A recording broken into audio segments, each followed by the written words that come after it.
Embracing Bitcoin and becoming your own bank is a journey that requires more than an education about Bitcoin and banking and the history of money. You need to, at some point, learn how to safely custody and secure your Bitcoin. And that's a subject that a lot of Bitcoiners and people who are new to Bitcoin are scared of and don't understand nearly well enough.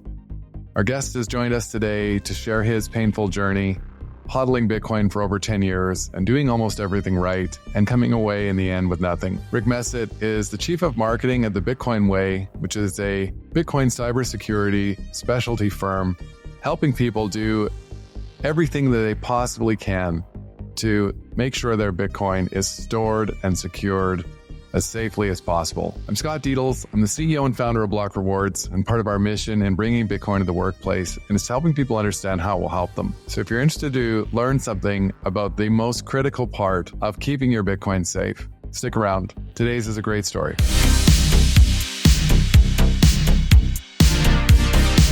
Welcome to another episode of the Block Reward podcast. We are joined this week by Rick Messitt, and a very important conversation about a very long Bitcoin journey that became famous over the last year or so, I suppose. Rick, welcome to the show. Yeah, thanks for having me, Scott. Yeah, it's a pleasure. Your Bitcoin story goes back a lot longer than it's been in the public eye. You were in Bitcoin very early. Maybe before we get into it too far, can you talk a little bit about your how you found Bitcoin in your early days? Sure. Yeah. Oh, wow. I mean, I guess I've been into Bitcoin for probably more than 25% of my life now. It's kind of weird to think about that. You start feeling pretty old, right? Like, wow, I was a much younger man when I first discovered Bitcoin. And the best explanation for why, well, it was me and my dad actually that got into Bitcoin. The main explanation there is, look,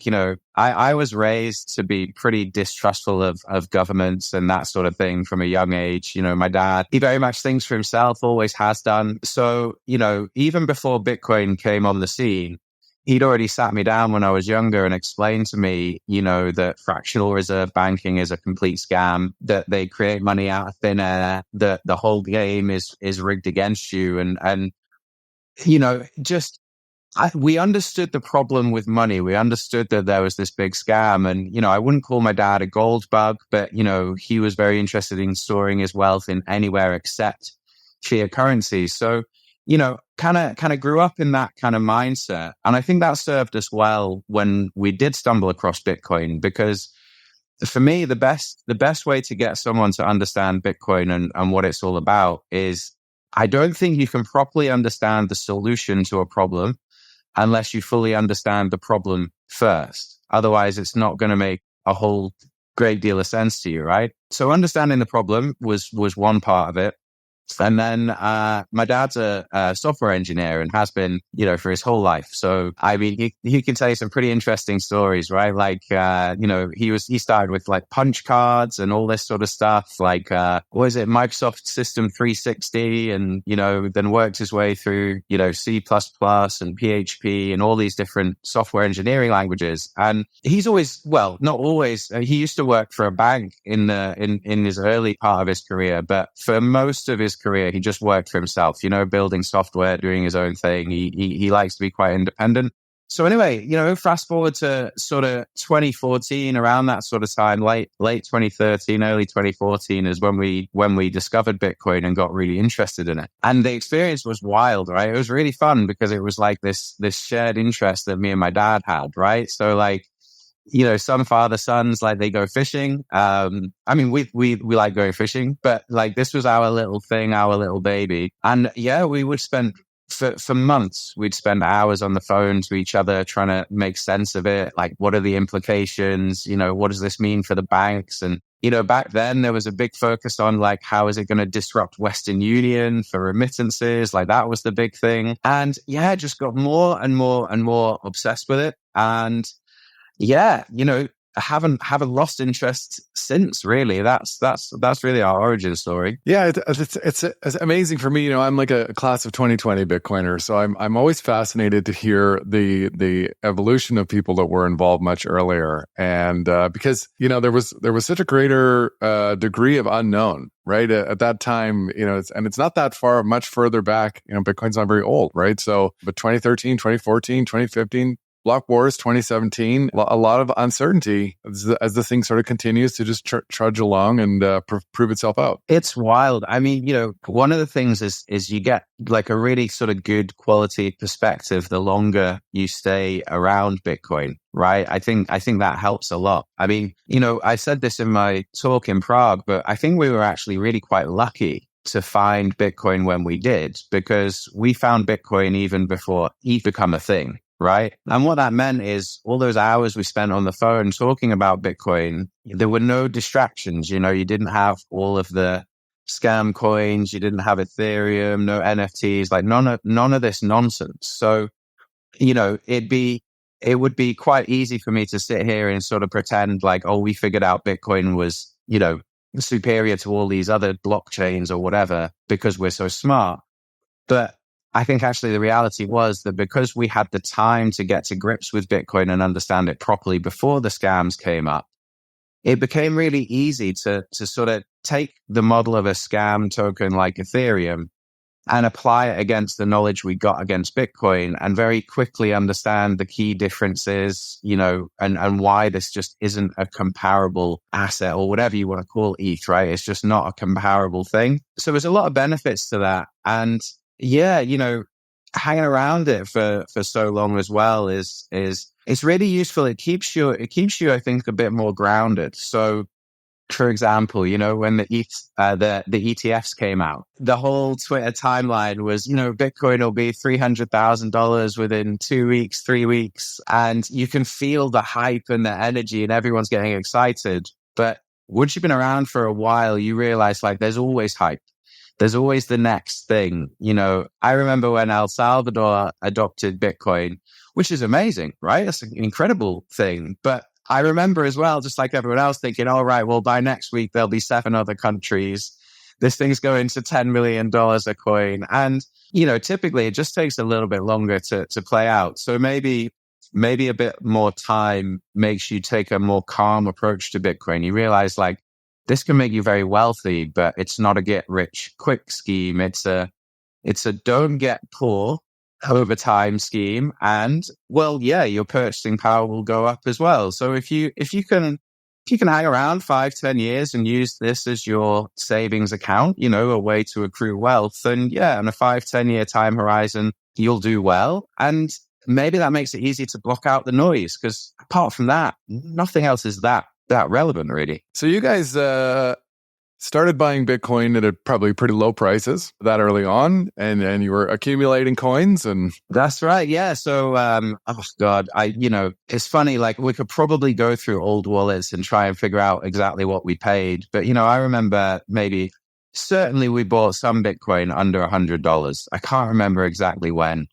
Probably the bulk of it was, around $200-$300. So yeah, I mean, it's so funny to talk about that now. $300 for a whole Bitcoin just sounds just ludicrous. And I mean, holding something that increases in value by 40,000% or something, that's a wild ride, and holding through all these bull markets and bear markets. I mean, the bear markets are brutal. There would have been points where I'd be in my mid to late 20s, sitting on $500,000 worth of Bitcoin.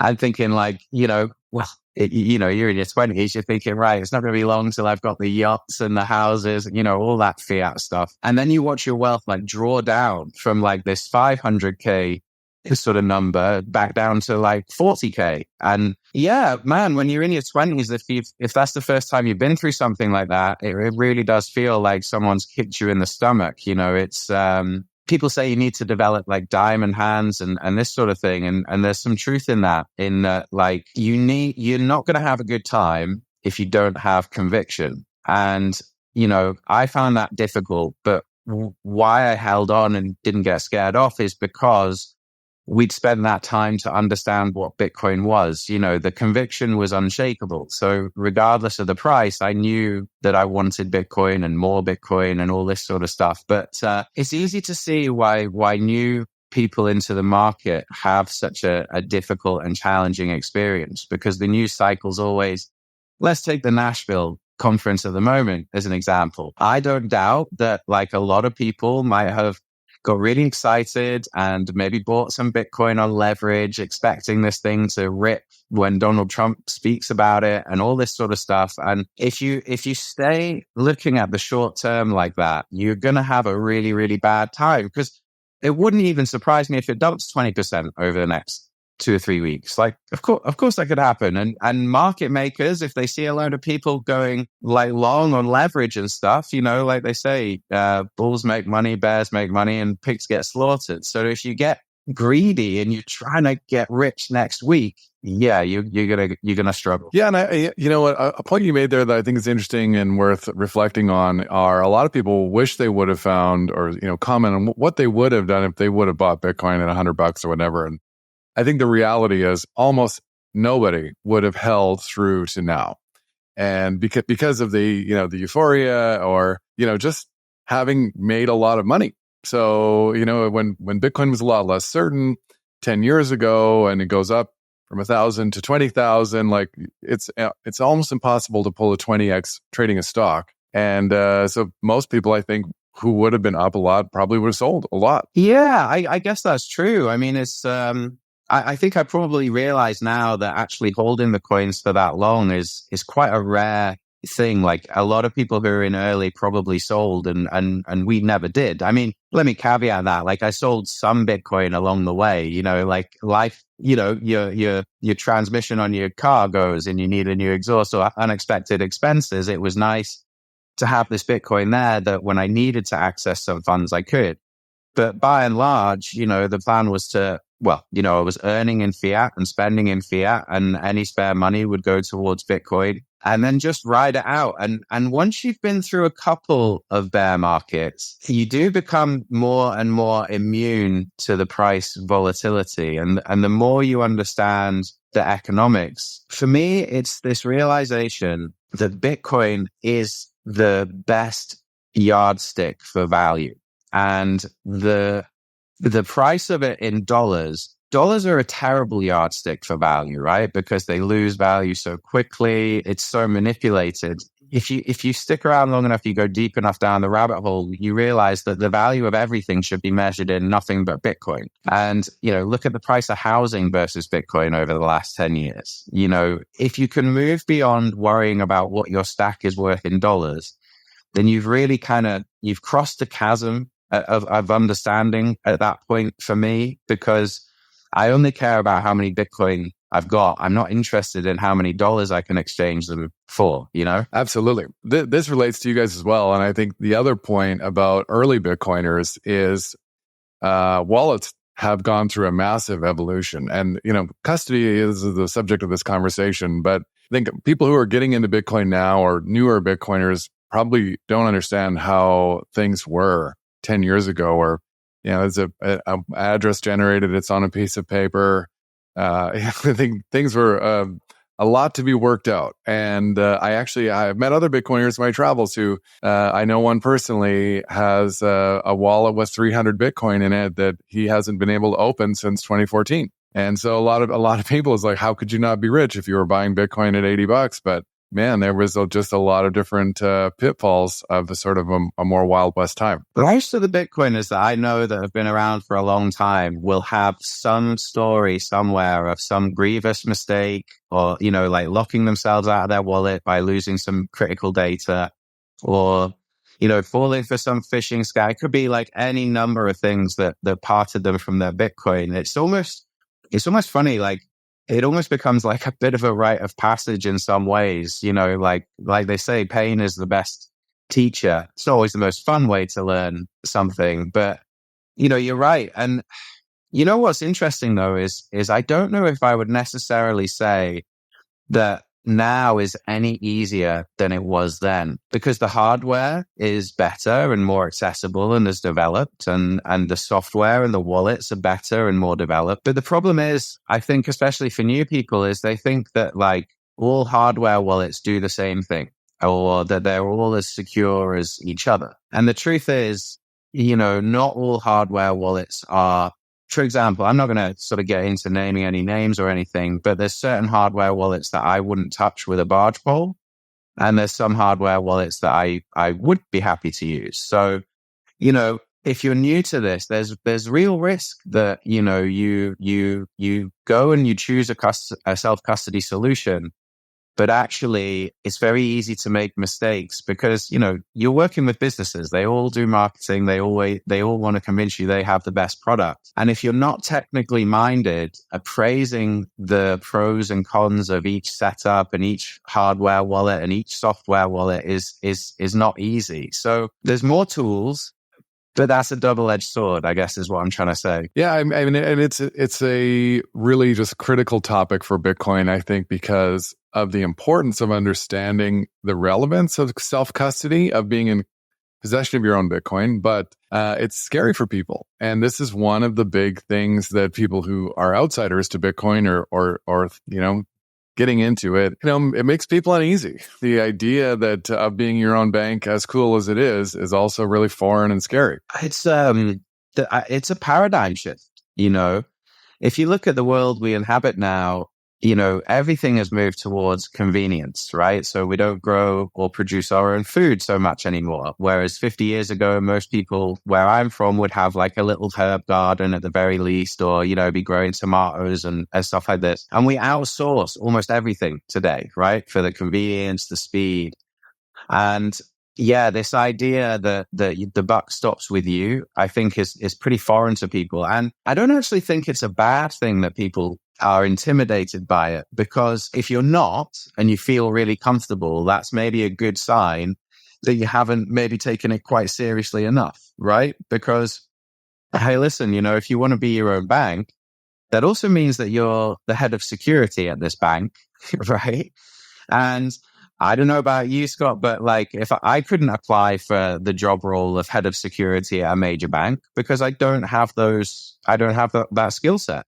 It's probably a guy with 45, 50 years experience in cybersecurity and a CV that's really serious. So I think a lot of people are right to be cautious, not to be put off. That's what they should do.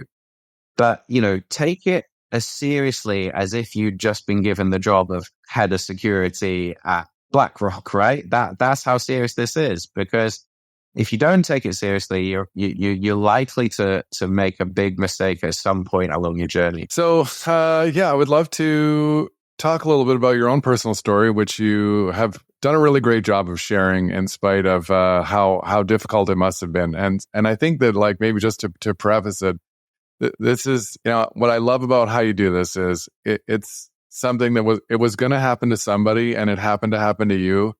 And you've really turned this into an opportunity to help a lot of people take this as seriously as they should.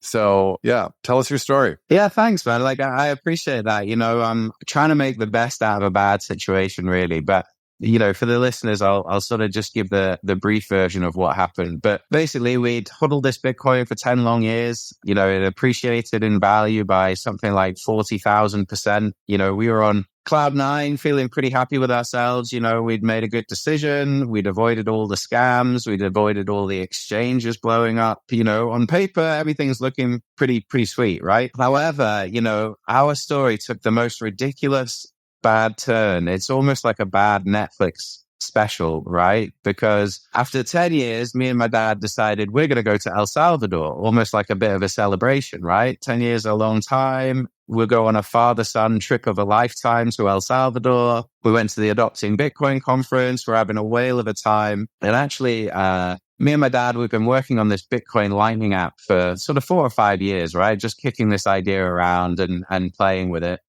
mainly in our free time. And we went to the conference, and on the last day, because we'd seen so many amazing talks with people building all their projects, we were all like fired up, motivated, right? So we get back to our Airbnb in El Salvador, and we had to fund some Lightning channels to do some testing on this thing that we'd built. And, oh man, I can still remember it. My dad, he just said, well, I don't want to swear all over your podcast, right? But he said one word that begins with an F. And I said, well, what's up? And he just said, look, Rick, I've been hacked. All of the Bitcoin is gone. And yeah, it was a sizable amount, 25 Bitcoin that we'd held for a long time. Yeah, it was gone. I mean, at first it was a crazy situation because we're pacing around this Airbnb, if you can picture it, thinking things like my dad had bought a new laptop like a couple of months earlier, and he'd he's a software developer, so he knows what he's doing. He's got backups everywhere, and he'd reconfigure things and move things around. At first he was like, well, hang on.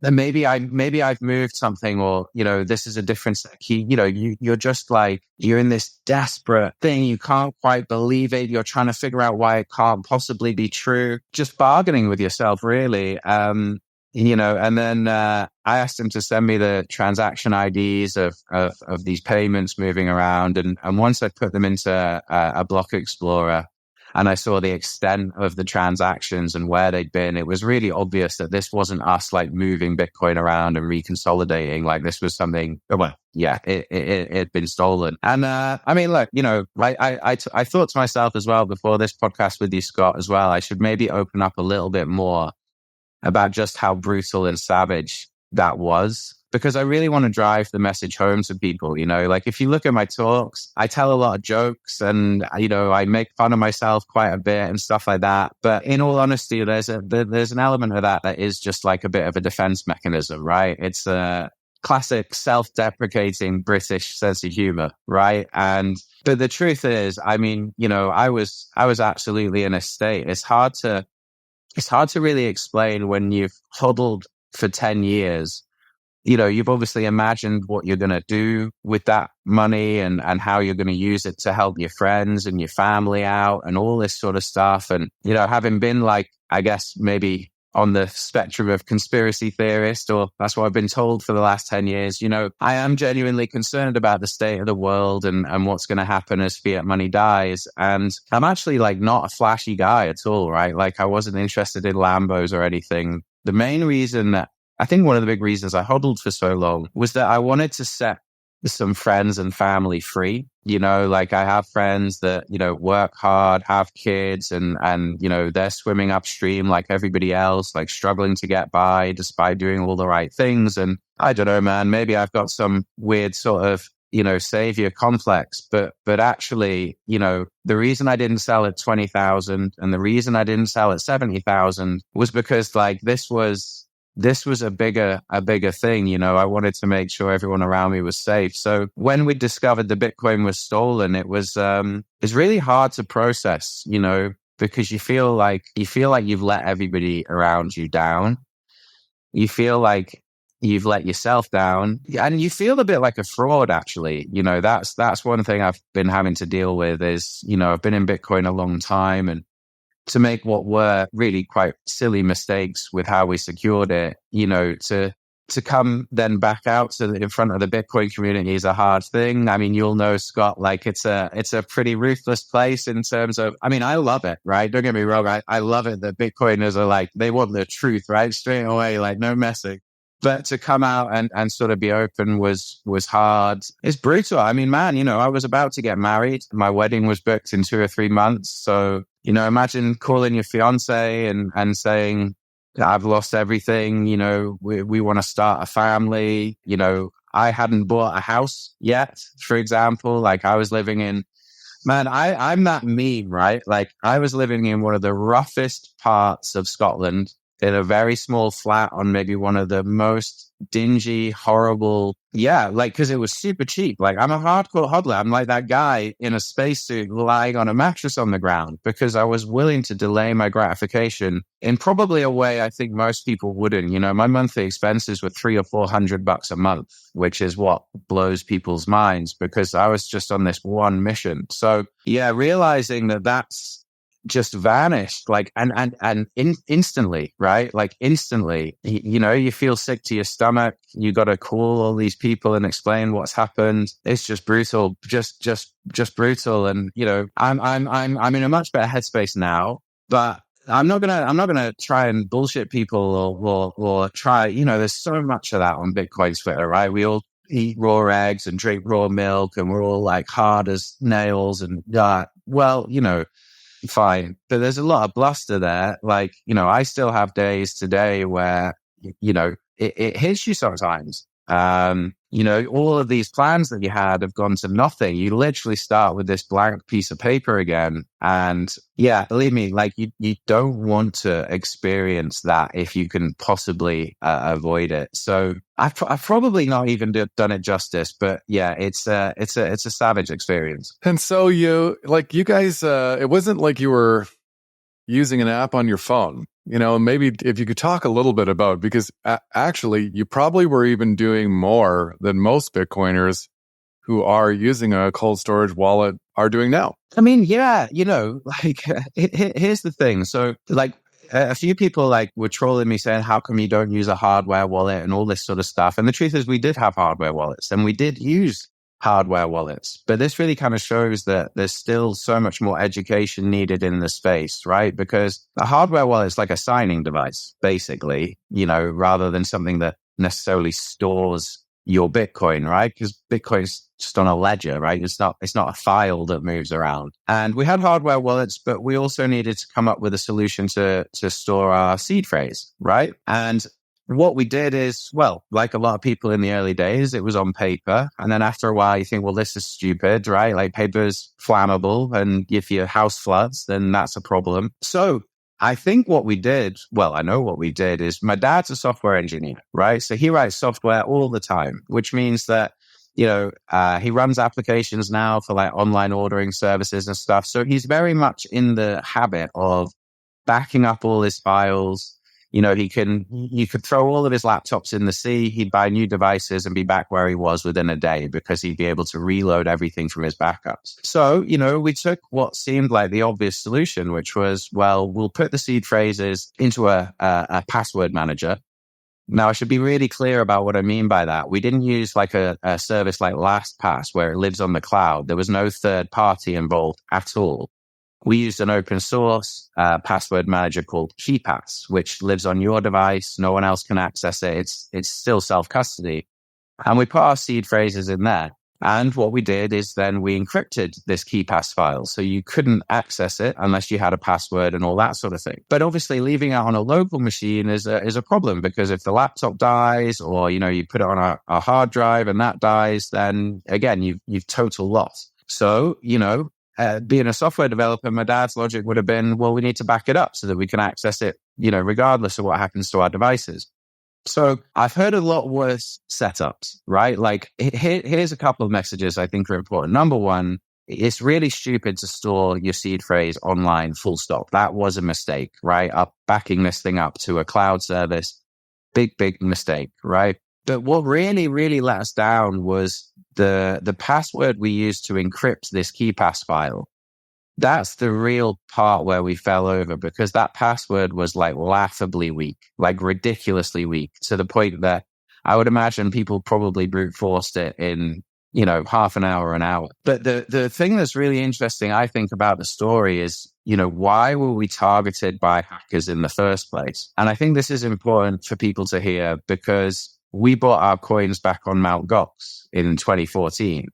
And obviously, famously, Mt. Gox got hacked. But the hackers didn't just steal the Bitcoin. They also got access to all the KYC data for that exchange. And that included, law enforcement told us later that means that on lists on the dark web, there's my full name, my dad's full name, our home addresses, phone numbers, emails, everything, all the KYC data. And that's pretty terrifying. So I can't prove this, but my guess is that this hack wasn't random. My guess is that our names were floating around on these lists. The data from Mt. Gox would have shown exactly how much Bitcoin we'd bought, how much we'd sent off the exchange, all the addresses we used. So it was kind of out there that we were sitting on a nice stack of Bitcoin.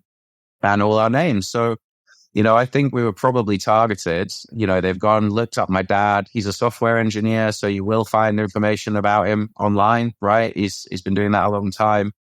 And then they've gone and they found his cloud storage, and our passwords weren't strong enough. They've brute forced their way in, and then brute forced their way into the KeyPass file. So it's a mixture of really stupid decisions on our part that, we should have corrected over the 10-year course. At some point, we should have gone, this isn't good enough, and made it better. But I also want people to really understand that KYC data is a real problem. Like it's a threat to you. I don't call it know your customer. I call it kill your customer, because here's the scary truth. And something that still keeps me up at night a little bit is we were hacked, right? Not physically, digitally, right? Someone got into our systems and got the seed. But like my dad's, he's almost 70 years old now, right? We don't live together or anything like that. Our address details were leaked by Mt. Gox. And hey, 25 Bitcoin, what's that? It's almost like a couple $1 million or something now. There are lots of people in the UK that would come around with knives and guns and balaclavas to try and relieve you of that. So one thing I hope people take away is that, if you're buying Bitcoin on an exchange where you've given up all your names, your details, your passport, all of that ID stuff, there's a non-zero chance that could come and bite you in the ass later down the line, because there will be more hacks. There will be more leaks. One story I'm not sure everyone is aware enough about is like what happened when the Ledger data got leaked, right? So Ledger, famous hardware wallet manufacturer, pretty popular as well, like one of the bigger names. Well, can't remember when, must have been a couple of years back maybe, but all their customer data got leaked. And now imagine that if I'm a criminal, knowing the name and address of everybody who's bought this hardware wallet to store their Bitcoin on. That's scary. And, in Sweden, it was a huge problem, because in Sweden, as I understand it, the rules are that if I have your name, I can go and look up your address legally, right? Like that's a thing. So imagine I combine these two bits of information. Customers in Sweden, I know they've bought a hardware wallet. I can take their name and look up their address. And the result was that, in Sweden, people got tied up and kidnapped and beaten for their seed addresses. So this is a real problem. People, I never took my personal information as seriously as I should have. And it was a real wake-up call that we'd understood Bitcoin. We'd understood that you absolutely have to take self-custody, because we already hated the banks. I wasn't about to use the exchange as a bank. The blind spot was cybersecurity. You know how I mentioned, like, if you're the bank, then you're also the head of security. We just hadn't approached that. Like, this is something that you have to spend a lot of time on. It has to be perfect. You get no second chances. You only get one go to get this right. And we were way too casual about that, I think is really what happened. I was personally on that Ledger list that got leaked. And as a result of that, I have received sort of countless really sophisticated email phishing scams, phone calls from all kinds of people, telling you your wallet's been compromised and you need to supply this information. And, fortunately for me, like was happening, I knew enough to, nothing so far has been a problem for me, but it's easy to imagine a lot of people, they think they're getting a call from Ledger. You can see how these things go. It's scary, man. I think it's going to get worse, actually, probably before it gets better. At the moment, like, think how many hackers, their focus is on targeting big companies, right? Like, do you remember like Sony got hacked like quite a while ago now, but like hackers would target these big companies. If Bitcoin does go to $1 million a coin and becomes like hugely valuable, I just think about the incentives of it. If I'm a hacker, is it going to be easier for me to hack into a company like Sony that spends no doubt millions of dollars a year on their cybersecurity setup? Or is it going to be easier to target John, who is just a one-man band down the road, who I know has a stack of Bitcoin?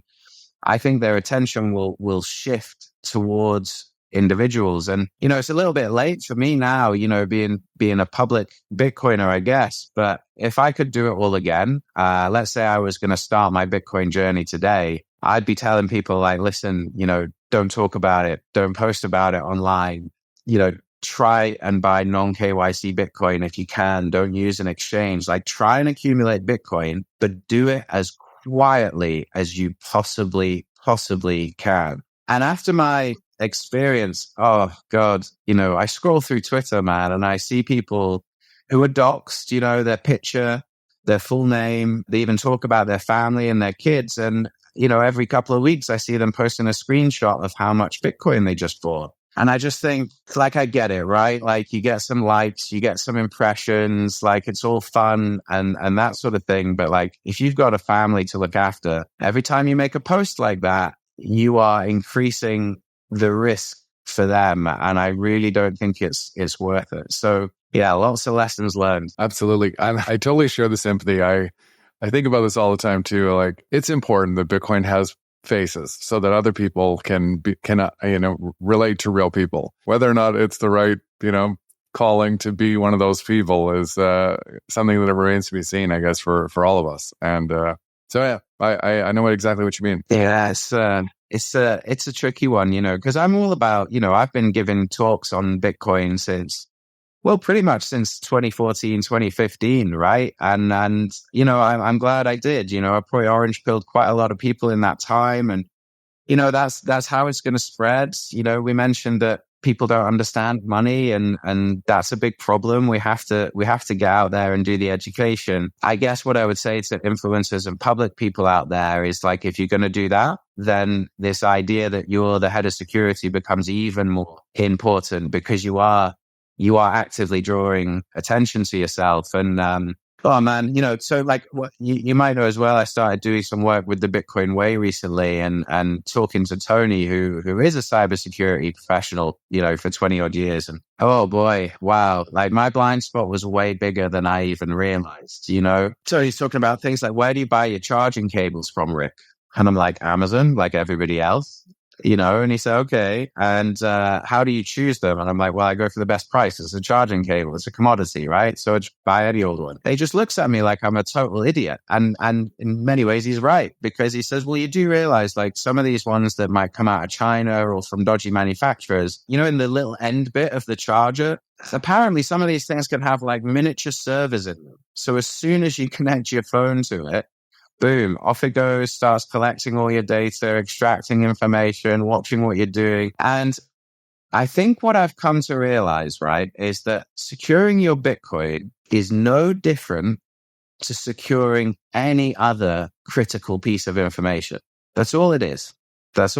Right? So cybersecurity and protecting critical information is not a new idea. People have been doing it for decades. So Bitcoin is no different. Your seed phrase is just some data that you need to secure. And if you think that just buying a hardware wallet and a steel plate is going far enough, I'm here to, I guess, tell people that it just isn't. How's your data security? How's your privacy? How secure is your home network? How secure is your phone? Are you using open source, like Graphene OS on your phone, or are you letting Google track everything? Even stuff down to, you send a Bitcoin transaction. And like everyone, you want to know when it confirms. So you take the transaction ID and what do? You go to Google, you open up a block explorer and you paste in the transaction ID.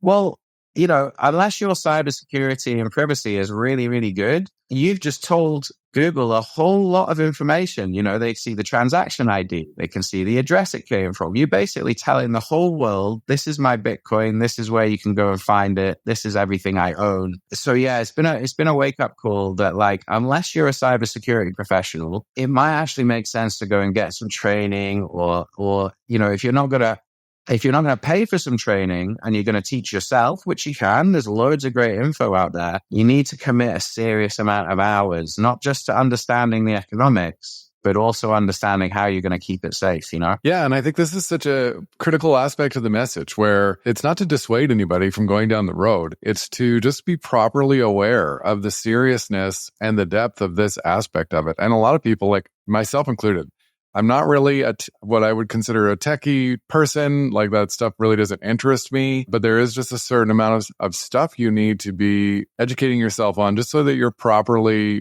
prepared to participate in this thing. Absolutely. It's so easy to make mistakes. I mean, even things down to like UTXO management and not having loads of little, it's difficult out there. There's lots of messages that say you should DCA a small amount of Bitcoin every week and stuff. And hey, look, that's not a terrible advice at all. I like the sort of DCA strategy. But, if you're going to withdraw that every single time, like $20 at a time of Bitcoin into your wallet, if you don't understand UTXO management, then in 5 years' time, you might find that all your Bitcoin is unspendable because you've withdrawn it in tiny little chunks. You have tiny little UTXOs. And if the network fees are more than the value of the Bitcoin in this little UTXO, then it's essentially unspendable. So there's so many ways you can get yourself in a mess. And I think like the way I see it now is funny, like why I work with the Bitcoin way now is like, it couldn't be any more crystal clear to me how essential a service like that is.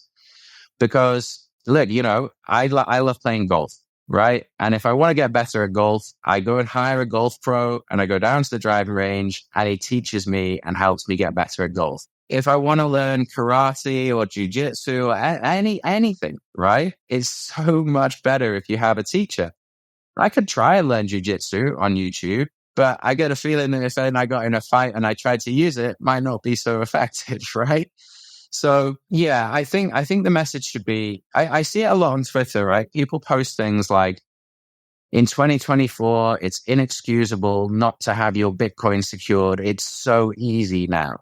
And I don't want to put the message out there that it's difficult, because I think difficult is the wrong word, but completely new to you. Yeah, maybe in the way that, if your taps in your bathroom stop working or a pipe bursts a leak, unless you're a plumber, it's maybe not sensible to go and try and fix that yourself. So what do? You call the guy with expertise. But so many people are getting into Bitcoin now.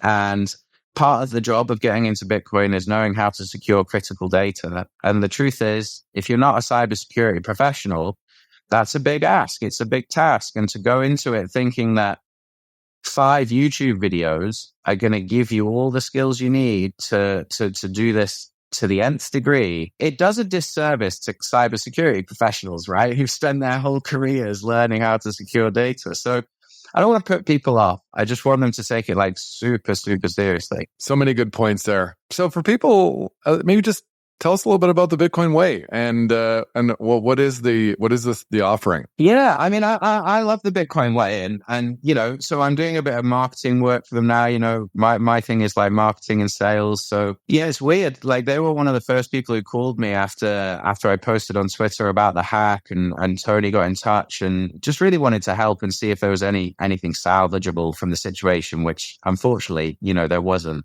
But, then we hit it off. We got talking. If you know Tony's story, you should get him on the podcast, by the way, because his story is, I think, even crazier than mine, right? Because he got wiped out in Lebanon by the financial crisis. You know how we all talk about hyperinflation and what it might look like? Well, Tony lived through it, right? So, he lost everything in that financial crisis. I just lost everything. So we just really hit it off, right? Like almost kindred spirits in a way. Yeah. And so I started doing a little bit of marketing with them. I started off just by like writing their newsletter every week and that sort of thing, and helping those guys out. And then slowly, we got more and more involved, like working together. And now I really understand their services. And the way I think I would break it down is, the first job that they help you with is securing your Bitcoin properly, right? And what I mean by that is, not just saying buy this hardware wallet and take your Bitcoin off the exchange. They will walk you through it properly. And they will actually be helping you by making the right hardware recommendations. So instead of you thinking, should I buy this one or this one or this one or this one? What Tony does is he's gone and he has tested everything to the absolute limit so that he has curated the right resources for you.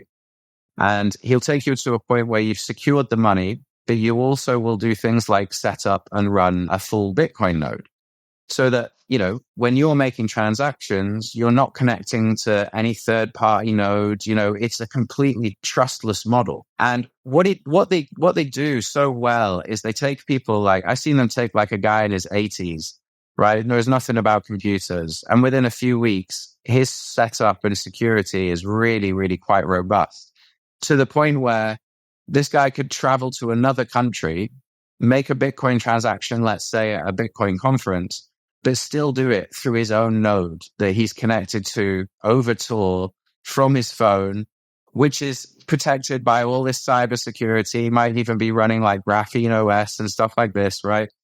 So it's just they do it really, really properly. Whilst I'm not the most technical guy, having been around for 10 years, I know what good looks like and I know what bad looks like. And, I can verify for anyone listening that like these guys do it the proper way. And I love them, right? They only accept Bitcoin. They only pay suppliers in Bitcoin. Like these guys, they're not joking around. Like it's Bitcoin only. You can't pay them in dollars. They're not interested because they live on a Bitcoin standard. They're fully sovereign and they're just training people to become sovereign as well. And so once they've got you secured and your Bitcoin safe, then the next part of the process is to get all your devices safe. So, how secure is your laptop? How secure is your mobile phone? How much are you being tracked? Are you using VPNs and obfuscating all of your traffic? And again, similar to the hardware wallets, you could type into Google, which VPN should I use? And you'll have 25 options. But not all VPNs are built the same. Some of them might log everything you're doing. Some of them might have backdoors to governments that reveal things you don't want. Some of them might be straight up scams and install malware on your device and that sort of thing. So having a team of people that have done the curation process already and say, look, these are the VPNs you want. This is the setup you want, and walk you through. It's actually quite amazing how in just a very short period of time, you can take someone from being like no idea what they're doing to being actually, the funny thing is, probably better set up than some of your favorite influencers that you see that have been talking about Bitcoin for years. Like that's the truth. And then the final piece of the puzzle is they secure the money, they secure your devices. And then what they will help you with is doing things like securing Plan B citizenships, right? So it's going the whole hog here. So, whatever happens, your money's safe, your data and your privacy's safe. And, in a shit hits the fan situation, you can jump on a plane and take you and your family and your wealth and everything and get out of Dodge. And that really appeals to me because like, I'm not done. Like, there's no way I'm leaving. But this time we're doing it right. And this time I'm going to go all the way. Like I'm going to leave my home country. I'm going to get second citizenship. I'm going to completely secure all my devices. I'm going to de-Google myself. I'm sick of the government tracking me and knowing what I'm up to. I'm going to get rid of, I run an Android phone, but I'll get set up with Graphene OS and start caring about my privacy. And then I will probably move to a jurisdiction where I'm allowed to own firearms and weapons so that I have the right to defend myself and my family because, those people could have come to my house. So, we're taking the training wheels off now, and the Bitcoin way I know are the people that can get me there. And here's what I'd love to do, right, Scott? This is the plan, man. I got totally wiped out, straight back to zero, brutal experience. But I love Bitcoin, and I know that this thing will make me financially free twice in one lifetime. And I know that despite starting at zero and everyone else thinks they're late to Bitcoin, I'm going to show them I'm also on zero and I've got to start from scratch. Let me show you what's possible. So I have no idea if I'm going to make it, Scott, and nobody does. But I'm going to try and find out and maybe show other people. Like maybe other people have got wrecked on the way. Like maybe I'll be the patron saint of wrecked plebs. And what we'll do, because how cool would that be if I get wiped out in 2024, but by 2034, I'm a fully sovereign individual? That would be kick ass, right? So hopefully we'll try and tell that story and encourage other people to just like, don't half-ass this. Go all the way, Rick, I have no doubt this is your future. I think a lot about the movie The Shawshank Redemption. And in that movie, he's got like a 30-year plan to get free, where he's taking a pebble at a time. And at the very end of it, he crawls through a sewer pipe for miles. It's a movie, right? But he ends up on a beach somewhere. And the path to freedom, I think, is different for everybody. But I'm so grateful for you to come on today and share us a little bit of your story and your experience. And so thank you so much for that. No, man, it's an absolute pleasure. And like, for anyone listening, like, come on this journey. Like, let's get busy getting free, right? This is an opportunity that is once in a generation, maybe once in human history, to really set yourself free. So like, let's go for it. I'm intimidated. I lost a bit of confidence after everything that happened, but like, man, look, if I can stick around and go for it, I think anybody can make it. So like, let's do it, man. And thank you for having me on. You know, I don't have anything to shill really or promote. I just want people to make it, and I want them to be safe. So thank you for helping me share that. And if you are listening and you made it all the way to the end of the episode, I want to thank you as well for tuning in, and hope to see you again next week. Thanks for listening to this episode of The Block Reward. We're trying to do something different here, creating accessible conversations meant for people who aren't obsessed with Bitcoin. If you found this episode informative and engaging, hit that subscribe button to make sure you stay updated with future episodes. Your feedback matters. We'd greatly appreciate it if you could take a moment to share your reviews and help us with our goal of creating Bitcoin content that is simple and easy to understand. Bitcoin has an important role to play in the future of finance. It will change the way we save, spend, and invest. Discover why Bitcoin offers a game-changing opportunity for forward-thinking employers by visiting blockrewards.ca. Block Rewards' mission is helping Canadian employers implement strategies for integrating Bitcoin into compensation and benefits, supercharge your recruitment and retention strategies, and help your team members plan for the rising cost of living by rewarding their work with the hardest money ever invented. Special thanks to our top sponsor, Paramount Employee Benefits Consulting, Canada's only Bitcoin-forward benefits and pension advisory. For more information, find them at paramountbenefits.ca. Big shout out to Podigy, our production team that makes all this possible, and BMX Escape for producing our music. Bitcoin is an expansive and dense topic many people walk away from early. To Bitcoin enthusiasts looking for that podcast they can share with friends, family, and colleagues, one they'll actually listen to, we hope that is us. The content of these conversations is meant to be provided for information purposes only. Nothing here is investment advice. Bitcoin is a big topic. Be sure to do your own research before making any personal financial decisions.